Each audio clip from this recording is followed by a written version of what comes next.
pretty gloomy and discouraging topic, and that is securing sufficient funding for your small business.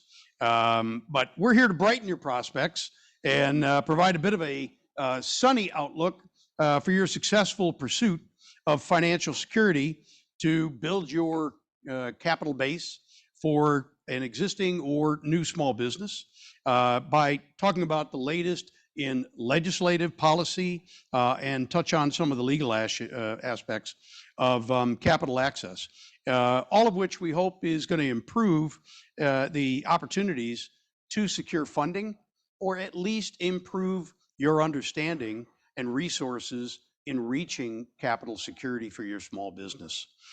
Today, we are honored to have two true captains of capital. How about that? Do you like that? To my right, we're honored to have Andrew Bergmanson, who is Senior Financial and Loan Specialist with the Small Business Administration, wait for it, Office of Access to Capital. We apparently found the right guy from the right office. And to his right, Mr. Sean Drake, Managing Partner and Founder of Stony Lonesome Group, a venture capital firm. And so first, we're going to have him explain that name, but also give us perspectives on some of the non-bank, some of the alternate financing approaches. Andrew, please give a quick background on who you are and your role in this conversation today. Well, thank you very much, Scott. So as Scott said, I'm a Senior Financial and Loan Specialist with our Office of Capital Access in SBA. So I know lots of people here are familiar with SBA in various capacities. I've been at SBA, it's hard to believe, for 9 years now. I've been in the Office of Capital Access for 7 of those years, but I also had an opportunity to kind of rotate through a lot of our different programs, so I'm familiar with a lot of the different things that we do. And I'm here to kind of, first and foremost, talk about capital. I know access to capital is on everybody's mind, but there's a lot of other stuff that SBA does that I also want to kind of bring into the equation, talk about, even if it's not something that's maybe on your mind right now, things that maybe people are interested in, and bring my expertise to share the good work. A lot of people say SBA is the best kept secret in the federal government, and we don't want it to be secret anymore. We want everyone to know. We want all of our programs to be out there. So that's why I'm here today.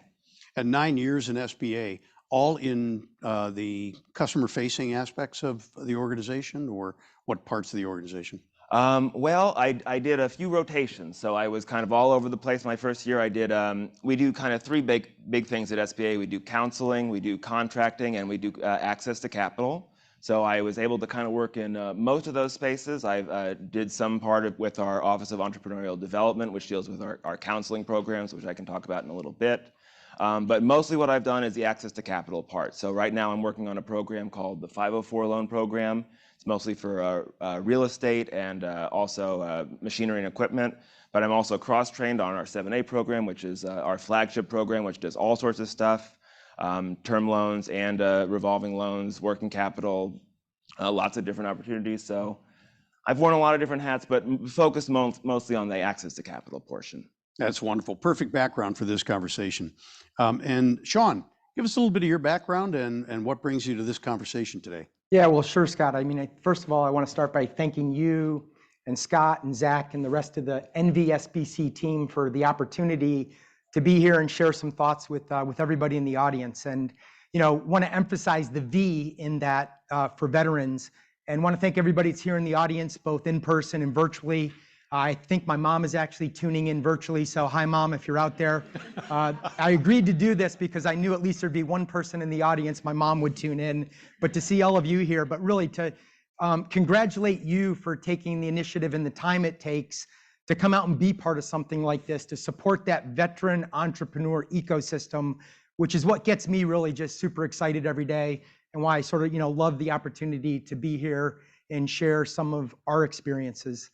I would also like to, say that in terms of, background, I guess, I'm a former Army infantry officer with the 7th ID Light Fighters, and also happen to be a West Point class of 90 grad. And the reason I bring that up is Scott wanted me to talk a little bit about the relevance of the name Stony Lonesome Group, which happens to be the back gate that goes into West Point.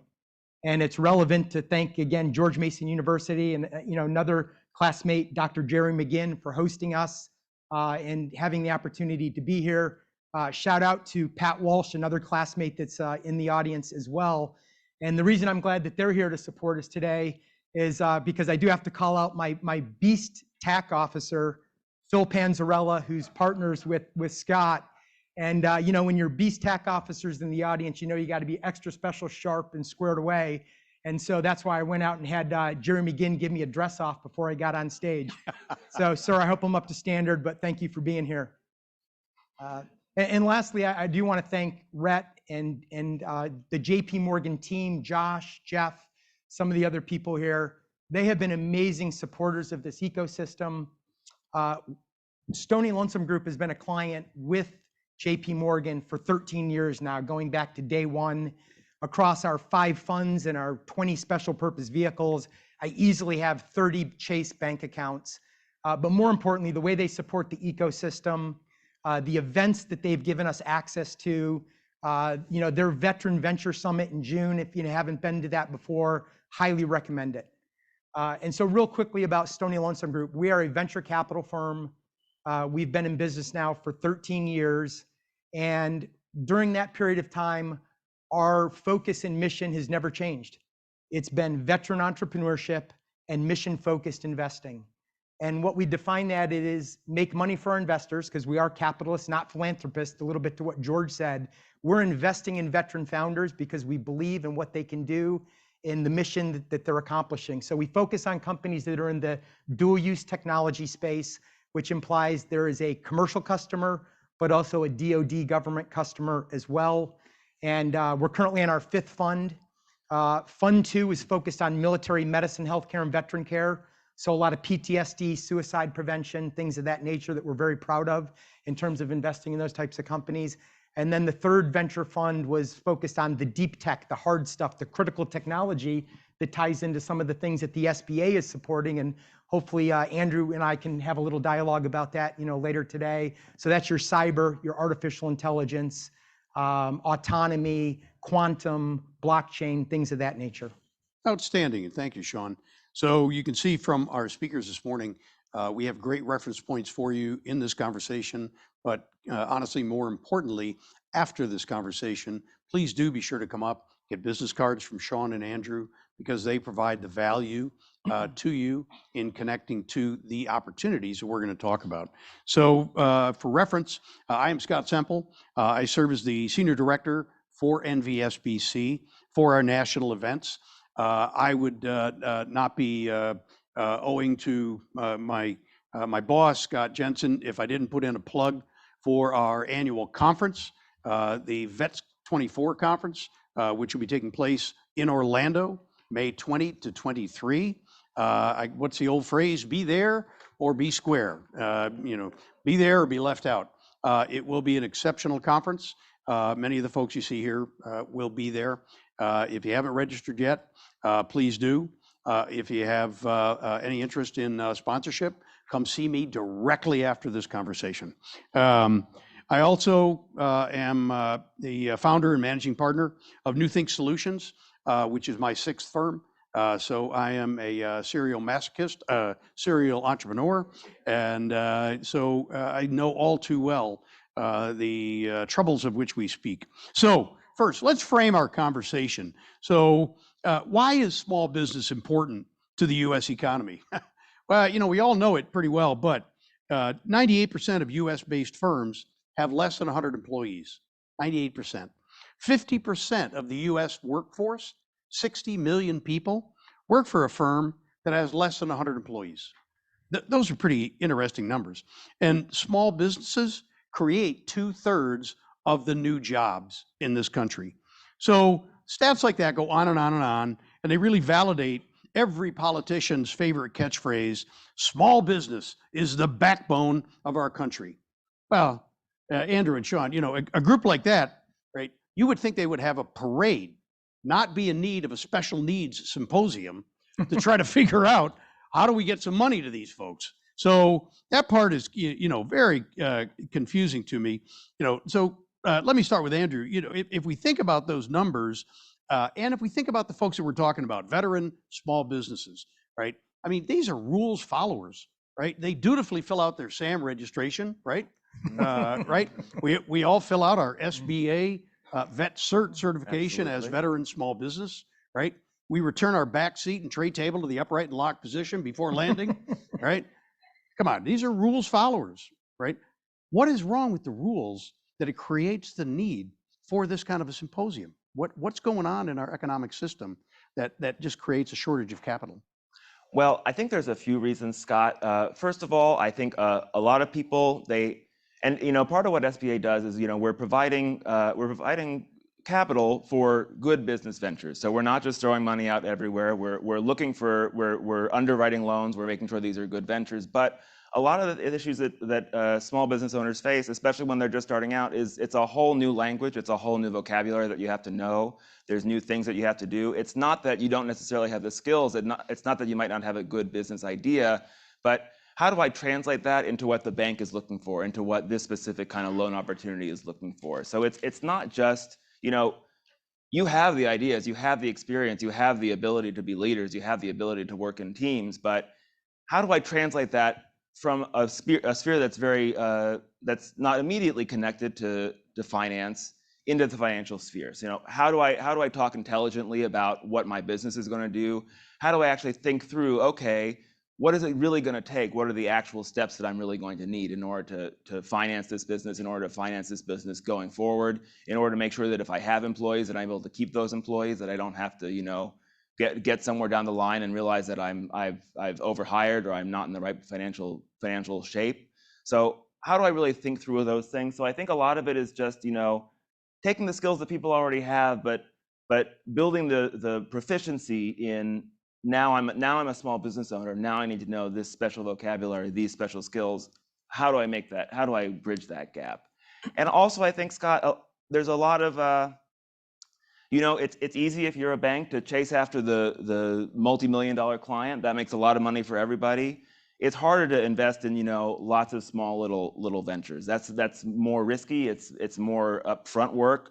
Especially a lot of small businesses, they need some hand holding. They need to understand, like I said, they need to walk through the process of what are the very starting things that I need to think about. What are the initial things that I need to think about? So that's really where SBA comes in, is getting a person from, oh, I have an idea, and it might be a great idea. It might be an extremely viable idea, but getting you from that state of, I have an idea, to I actually have a business plan. I actually know what I'm doing. I actually feel pretty good about where this business venture is. I'm now ready for a loan, and I'm ready to ask competently for that loan. I'm ready to ask the right questions. I'm ready to say the right things so that the bank has trust in me to make that loan. So that's kind of where we come in. Outstanding, and that does set the tone for here's the requirements of capital access, and yet it is a difficult marketplace. And Sean, you've been in this market for a very long time. If capital were easy, you'd probably be with Rhett and our friends at JPMorgan and just handing out money. Well, not that they do, but or do you, Rhett? No. Okay. All right. Just checking. So, but on that tone, you've seen a lot. You deal with literally hundreds of entrepreneurial firms who come to you looking for an alternate source, a non-bank source for. What have you seen? What's your experience? And how did you come to find the particular solution that you have found in Stony Lonesome? Again, Scott, I think it really goes back to the mission and what inspires us to dare to be great at Stony Lonesome Group. And it's the people in this room, it's the entrepreneurs. And, we talked about the discipline and, put your chair in the upright and locked position. But what I think a lot of people don't realize, the aspect that veterans bring from what we look at as a VC, and I think what Stony Lonesome Group and some of the other 95, I guess, VCs that are getting into the space, is that veteran-led firms have the grit, the tenacity to get to the Ranger objective and be successful. Entrepreneurship is hard, and it's something where you have to have that grit to get there, to follow through, to go out and raise the capital. And when the capital is getting thin, to continue to be creative and find ways to go do it. I mean, I think a lot of people also associate being the military with being very rigid and not being able to think outside the box. And Stony Lonesome Group's paradigm is the exact difference. You've got to be, every plan in the military lasts until first contact. And then you have to have that ability to be agile and nimble and adapt and overcome the same way you do in business. And so, Scott, what inspires us at Stony Lonesome Group is those iconic American companies that were founded by military veterans, names like Walmart, FedEx, Comcast, AOL. We're in Washington, D.C. I think everybody knows AOL was founded here. I don't know, everybody knows Steve Case and his involvement with AOL, but the CEO of AOL was Jim Kimsey, West Point class of '62, several tours in Vietnam, Ranger, infantry, that type of leadership and entrepreneurship to launch a DC-based company has its roots back to his military upbringing. And I got one really short story of sort of inspirational to tie in some of the things like George and some of the other people talked about, building your team, accessing your network as a veteran, reaching out to your other colleagues. So my business partner at Stony Lonesome Group and my mentor now is a gentleman named Donald H. Noble, as in AP Hill. Don was 4th generation West Point. His father, who was 3rd generation, stood up the 10th Mountain Division in World War II. He was the original regimental commander in Colorado, putting skis on soldiers and figuring out how to go accomplish that mission. Fast forward a couple years, Don did 2 tours in Vietnam, first with the Big Red One, and then with 5th Special Forces Group, got banged up, got out of the military, came back as a successful person sort of in Madison Avenue doing ads and marketing and that type of stuff. Well, he called on Nike to get an account, okay? Another iconic veteran-led firm that was founded by Bill Bowerman, who was the coach of Phil Knight. And Don got the Nike account. And the way he got it is he called up Phil Knight's receptionist and said, Bill Bowerman was a private in the 10th Mountain Division and my father was the regimental commander and I'm a veteran. He got the meeting, he got the account. So the point of going out and accessing your network, big or small, to get those proper introductions and build your business. Absolutely.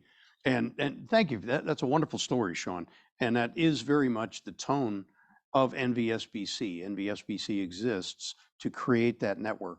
We can't put money in your pocket, or we try like heck, but we can create the connections. And that's a wonderful example. You just got to keep banging on the door and eventually the door will open, right? But it is the connections that you make through these types of events and shamelessly and through the conference that helps you create that. So great points. So clearly we've established there's some barriers, right? And my good friends, Amber and Lisa from the Pulse of GovCon have a favorite phrase. They wouldn't give you a ladder if there wasn't a wall. So, SBA is a ladder, fundamentally. So let's dig in a little bit more about that. Andrew, tell us specifically, how can SBA's resources help to grow my business? What are the resources that are available? What are the people that are available? What are the programs? Are they all here in DC? So if I'm in California or God forbid, or Utah, I can't get at it. Who are they? Where are they? Our resources are all over the country. It is not just in DC. Thank you very much for that question, Scott. So SBA has resources for businesses kind of at every stage. We have kind of our microloan program, which goes down as small as $500 to $50,000. We have our 7A loan program, which is kind of our flagship loan program. Those are partially guaranteed loans, and those are made by conventional lenders. So banks all over the country, if you see a bank and they say SBA lender in the corner, 9 times out of 10, that's because they do 7A work. So, and again, it's kind of about bridging that gap. Sometimes banks just need a little kind of extra nudge to get into the small business space. There's, like I said, it's very easy to just kind of make those flashy multi-million-dollar loans if that's what you want to do. It sometimes takes a little more encouragement to get down to the small business, to get where people actually need them. And that's what we want to do. We want to be promoting small businesses because, as you said, Scott, they're the backbone of our community. We like to say that they're the engine of our economy. But we also like to say, and this is something I was speaking with someone a little while ago, they're also the fabric of our communities. Small businesses are the businesses that you see on Main Street. They're the businesses that make up these communities. They're There are things that the government and that the US has said that we want to promote these. We want to make sure that we're getting access to that. So in terms of what we offer, as I said, we offer revolving loans, so working capital loans through 7A. We also offer revolving lines of credit. We also offer loans for real estate, for machinery and equipment. We have a couple different programs that do that. We offer refinancing, so refinancing on real estate or refinancing on any other loans. Those are options that we have. As Sean will talk about maybe in a little bit, we have an SBIC program which funds venture capital firms, which then give venture capital out to small businesses across the country. And like I said, it's not just in DC. So we work with conventional lenders across the country. The 504 loan program, which is something that's near and dear to my heart, that works through local nonprofits, which are located in every state but West Virginia and Alaska, and we're working on those last two. But every other state in the country has at least one local nonprofit that's making those 504 loans, which are for real estate, machinery, and equipment, and other options. We have a military reserve idle loan. So if you are running a business, and I know that veterans like to hire other veterans, like to hire other people in the space. If you're working and someone gets called up on because they're in the reserve, you can apply for a loan to get reimbursed for normal operating expenses. We have counseling programs, so veterans business outreach centers across the country, which are designed to help veterans, and also small business development centers, which are located across the country, other resources which are located across the country. We have programs that are designed to help people access contracting opportunities. So veterans there's this through VetCert, which I know you just spoke about. The VA has a program called Vets First, where any veteran can qualify for loans. There's also a special set aside for service-disabled veterans, and that's, I believe, set at 3% across the entire government, that our contracts are supposed to go to service-disabled veteran-owned small businesses. There's a lot of words in that acronym, SDVOSBs, I think we call them. But there's lots of programs. There's programs for wherever you are. Like I said, if you need a loan that's as small as $500, we can do that through our microloan program. If you need a loan that goes up to $5 million, we can also do that. And those numbers, I believe, are set to increase because, as we all know, we've had inflation going on. So I stay tuned for updates on that, but that should be coming soon. So all across the spectrum, we have tools for you. And I do want to plug, I'm going to be, right after this presentation, I'm going to be doing a virtual breakout session. I'm going to be able to go through all of the resources that SBA has in detail and take lots of questions and get feedback from the audience. So we'll be going into a lot of detail about exactly what SBA offers. But the first place to go is sba.gov if you're interested in any of those things or have any other questions. We have all of our resources, all of our programs. There's a long description that's all on the website. So great place to start. Outstanding, great experience. And I can say from personal experience, one of the first things I did with my second firm was I took a 7A loan. And unbeknownst to me, it wound up being one of the smartest things I ever did. I took a 7A loan for 5 years. I paid it back in 18 months. Well, you know what that does to your credit? Holy catfish, I had no idea. Went right through the roof. It was wonderful. So so as you approach that VBOC, which again, we're just full of shameless plugs here. George Mason, I believe, has a Veteran Business Outreach Center at the main campus, so they're very actively involved in these programs.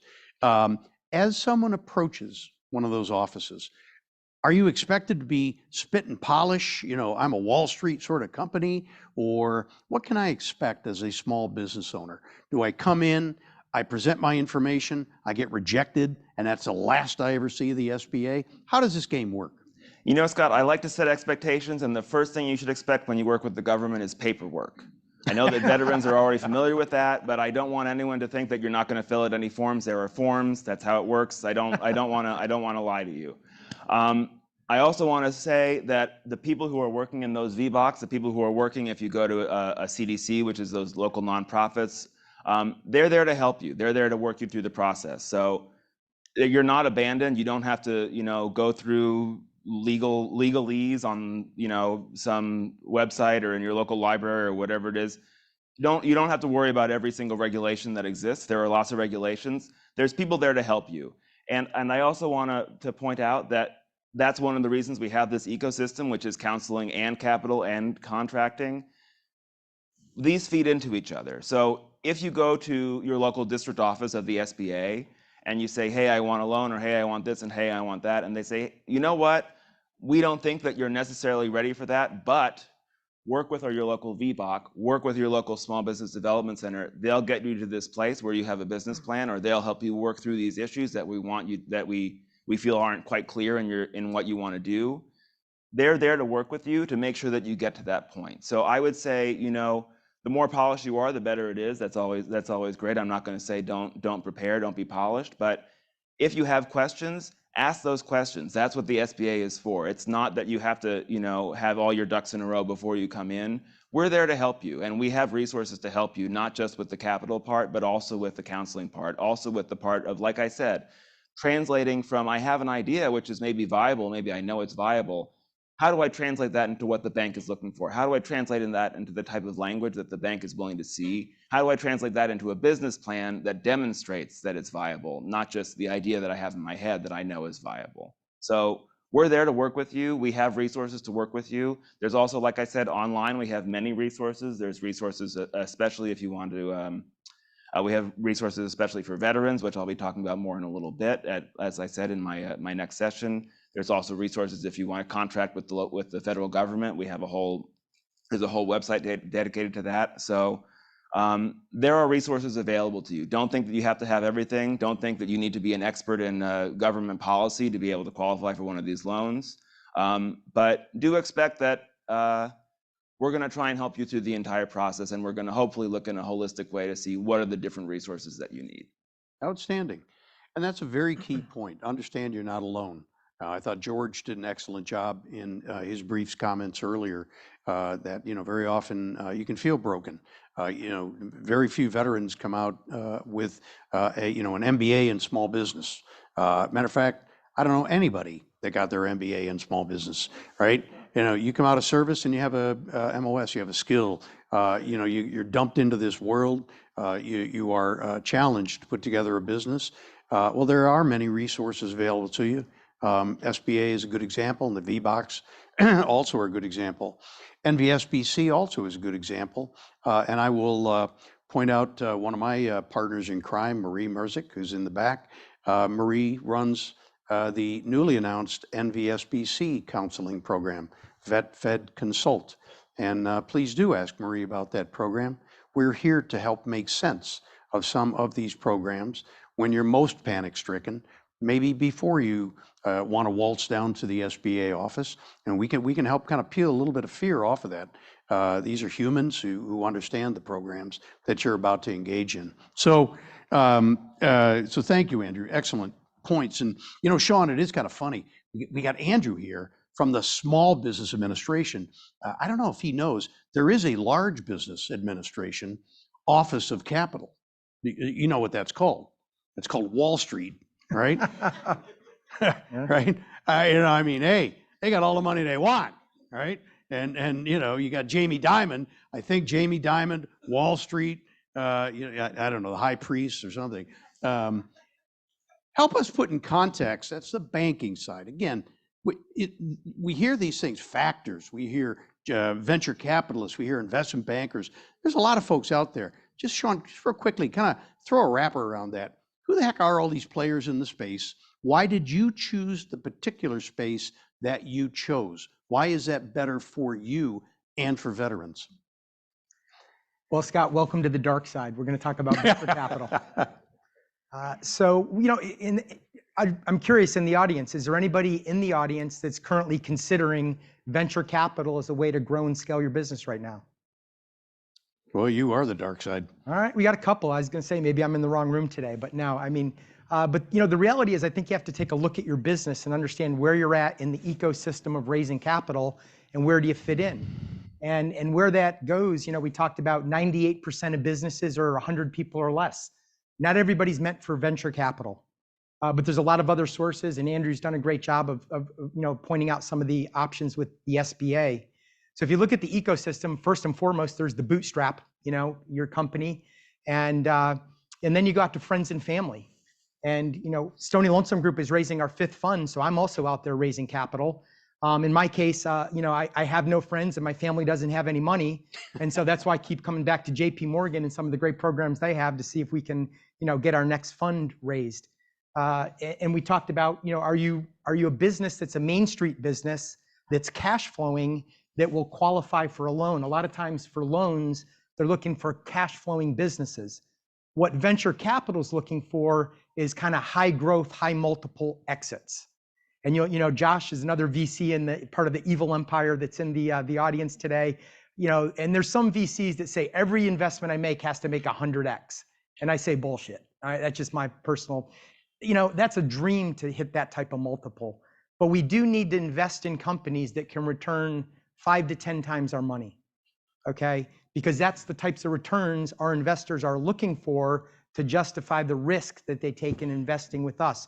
So we're high risk, high growth types of investments. Which is different than a bank. The bank's going to view that differently. Right. They're more risk off. They're underwriting and they're managing risk to say, do you have the cash flow to be able to pay back that money? Right. The good part about a loan though is you're not giving up any equity.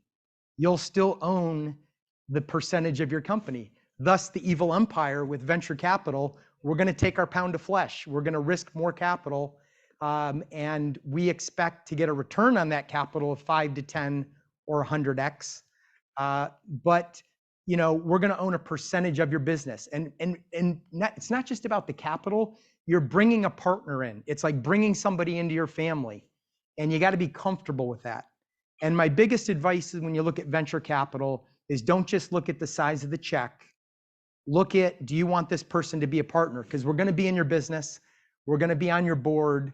We're going to look at your financials. We're going to ask you the hard questions. We're going to hold you accountable. Now, those are all good things. And at Stony Lonesome Group, we like to say we're mentor capital as much as we are venture capital. Look for a partner that's going to help you grow your business. And then one other source of capital that we haven't covered yet are the SBIR or STTR grants, which are different than SBA loans. These are government grants. And there's a lot of different, the DoD, AFWorks, SoftWorks, everybody's got a Works now that's looking to invest in early stage, deep technology that we can then bring that technology back to the warfighter, back to the DoD, because this is where innovation happens. It used to be back, 30, 40 years ago, the government and DARPA, there was a lot of innovation taking place there. But nowadays, it's happening in the commercial sector. We're moving at the speed of innovation, not the speed of government. And we're looking for those high growth companies that are innovating sort of, that way. Anybody in the audience take advantage of any SBIR grants? Well, highly encourage you to look into those. It's free money. As a VC, it's non-risk capital that we take in, that we look to give us leverage on our money that's non-risk to us. It takes our companies further before we have to do another round of venture capital. Scott, I think we had a question. If are we saving those for the end? Absolutely. Please. Yeah, so SBIR, Small Business Innovation Research. And then there's the STTR, which means you partner with academia. I don't know, George Mason probably is involved in some support of that. I'm down in Tampa, Florida. USF is a huge supporter, and they'll partner with us. Did that answer your question? Okay. You good? No, I'm in Tampa as well. Oh, okay. All right. Well, great. Okay. All right. Very good. So that's and I think that's just a fascinating perspective that you're bringing in there, Sean. Really, we all hear about the DARPA and the In-Q-Tel and that dark money and gee, what do they do? And they must be doing absolutely mysterious stuff with drones and the spacecraft that we know have landed on the Earth, right? And we just haven't shown anybody. What you're doing is you're working right up to that border, and so you're outside of an SBA. SBA probably wouldn't have a lot of interest in some of the areas that Sean has taken a look at. On the far side, you're investing in things that probably are higher risk, correct? Yes, but there's an inflection point where maybe we come in as venture capital, the risky capital, to get a company to where they're now cash flowing and getting on contracts. Then you can come back to Andrew at the SBA and say, we now have a track record of business. We're making revenue. We can borrow money and we can service the debt. That's really what you're looking for, is can somebody repay the loan and service the debt?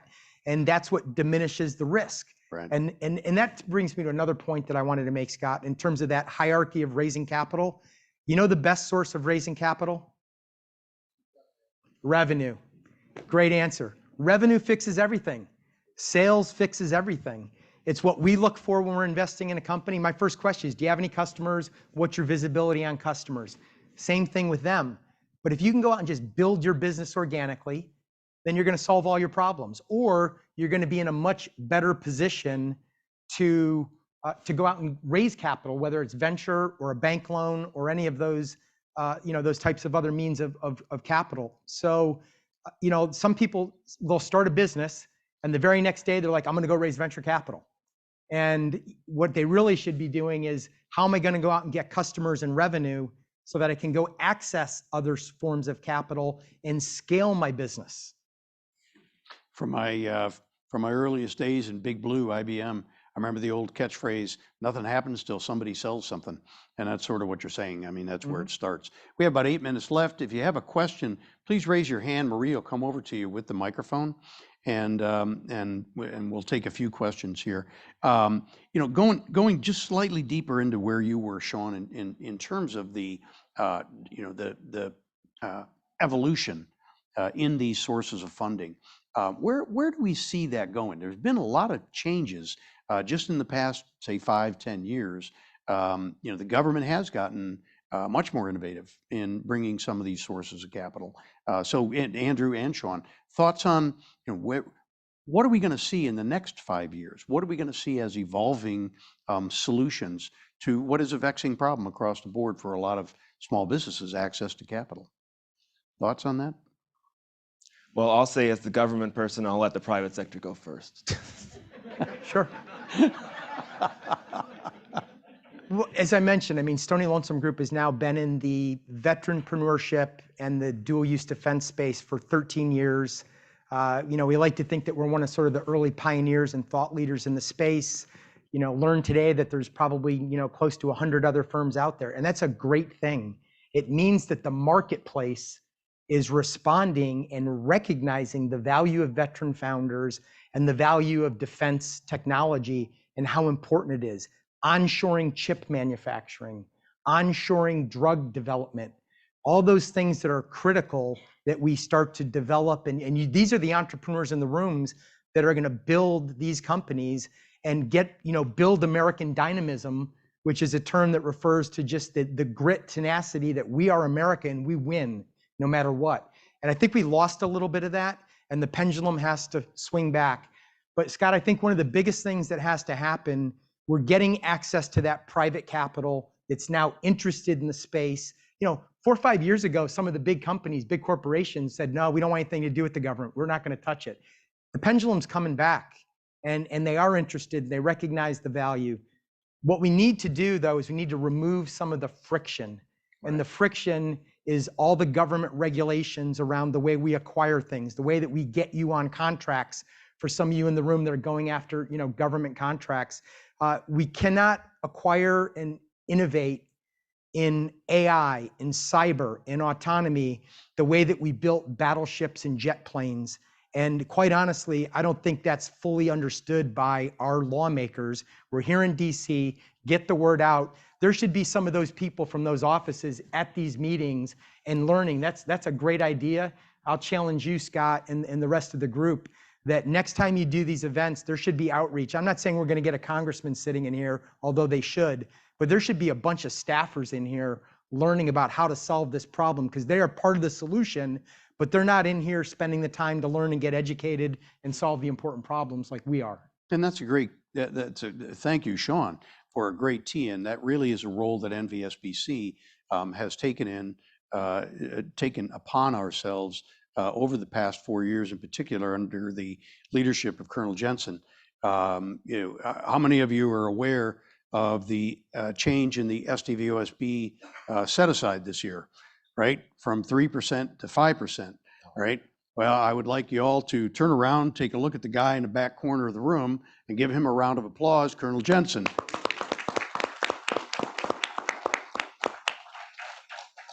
I say that for two reasons. One, because I love to embarrass Colonel Jensen.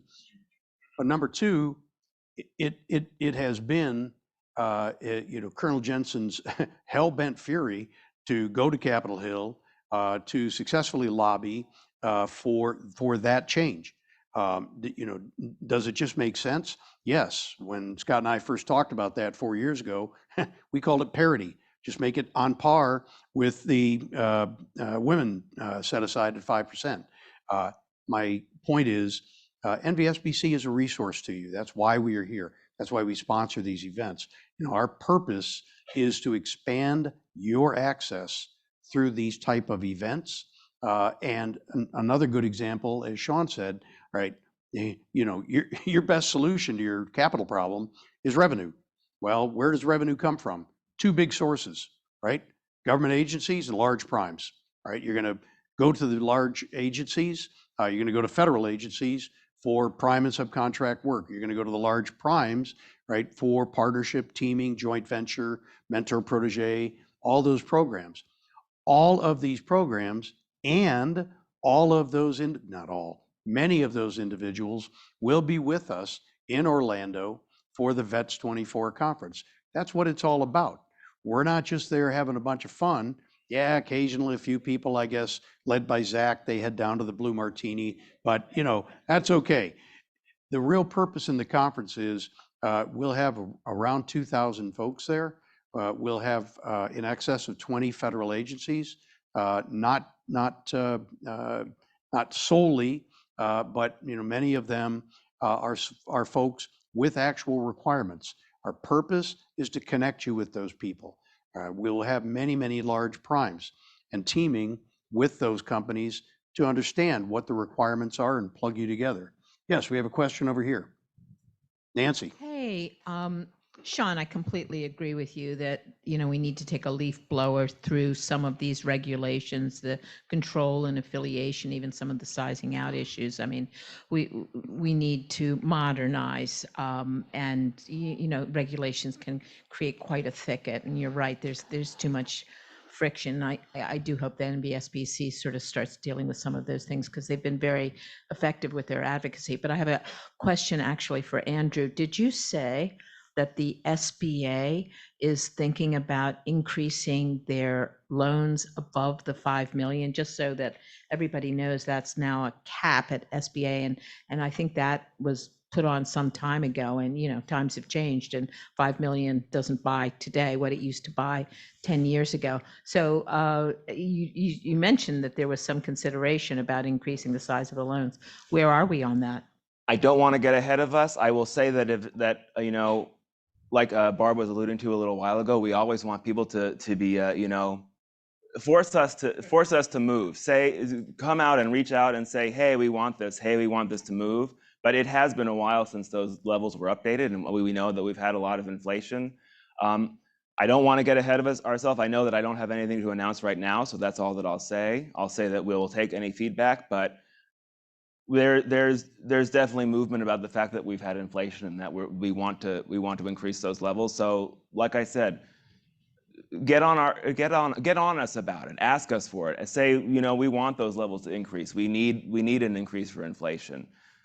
Those things are coming, but we need feedback for them. So there's certainly appetite for it, but the more that we hear from you, the sooner it'll be that we're able to announce something. Outstanding. Well, so we've clearly established that capital barriers to capital access do exist. From the federal side, there are resources available.